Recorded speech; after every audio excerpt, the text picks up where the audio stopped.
আমরা অনেকে অনেক ধরনের বই পড়ি।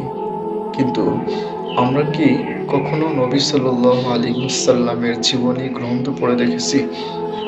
অথচ আমরা বিভিন্ন মানুষের জীবন কাহিনী পড়ি।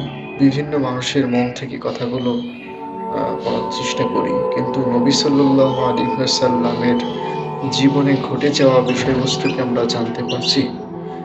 তো আপনি যদি না জেনে থাকেন, নবী সাল্লাল্লাহু আলাইহি সাল্লামের জীবনী না পড়ে থাকেন, তাহলে আজ থেকে নিয়ত করুন যে নবী সাল্লাল্লাহু আলাইহি সাল্লামের জীবনী গ্রন্থ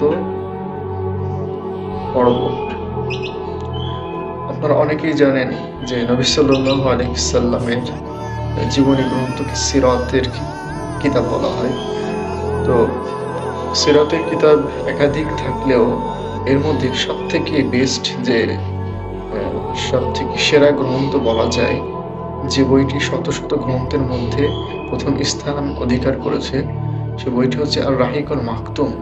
এটা আপনারা গুগলে বা অন্যান্য যে সার্চ ইঞ্জিন আছে এখানে সার্চ দিলেই এ সম্পর্কে তথ্য জানতে পারবেন এবং আপনারা যারা জানেন না তাদের উচিত আলেমদের কাছ থেকে এটা জেনে নেওয়া।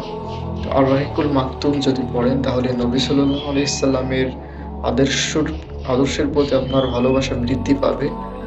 আর আশা করি আপনারা তার প্রত্যেকটি ঘটনা সুন্দরভাবে পড়ে আনন্দ পাবেন এবং বাস্তব জীবনে সেটার প্রতিফলন ঘটানোর চেষ্টা করবেন। কিন্তু দুঃখজনক হচ্ছে যে আমরা অনেক জ্ঞান অর্জন করে থাকলেও বিভিন্ন মনীষীদের জীবন গ্রন্থ পড়লেও আমাদের প্রিয় বস্তু, প্রিয় নবী মুসলিম হিসাবে তার জীবনী গ্রন্থ পড়া অপরিহার্য বিষয়। কারণ আমাদের বাস্তব জীবনে তাকেই অনুসরণ এবং অনুকরণ এবং ফলো করতে হবে। অন্য কাউকে নয়।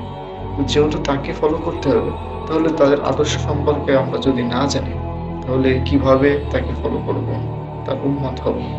তো আমি সবাইকে অনুরোধ করতেছি, মুসলিম ভাই ও বোনেরা যারা আছেন, তারা রাহিকুল মাকতুম বইটি পড়ার চেষ্টা করবেন, যাতে করে আপনারা সঠিক জ্ঞান অর্জন করতে পারেন।